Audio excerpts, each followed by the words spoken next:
आगामी भिवंडी लोकसभा जी निवडणूक आहे या संदर्भात आज मतदार जनजागृती करण्यात आलेली, काय सांगाल? बहुतेक ठिकाणी आमच्या कातकरी समाजाची वोटिंग होत नव्हती, अडचणी असल्याकारणाने त्यांना मतदानाचं माहीत नव्हतं। आज जो मतदान जनजागृती कार्यक्रम 2024 अंतर्गत जे म्हणजे 700 कातकरी समाजाचे लोक आलेले होते, आम्ही त्यांना पटवून दिलेले आमचे भागवत सर मार्गदर्शक होते आणि यावेळेस कातकरी समाजाचे मतदान म्हणजे टक्केवारी वाढेल या उद्देश आमचं जास्ती आहे।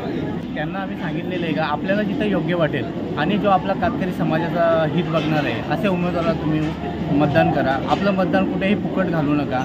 काही ठिकाणी आमचे लोक कामाला गेलेले असल्याकारणाने त्यांना येण्यासाठी जमत नाही, परंतु त्यांना आम्ही सांगितलं तुम्ही वेळात वेळ काढून हे मतदानाचा तुम्ही अधिकार बघा।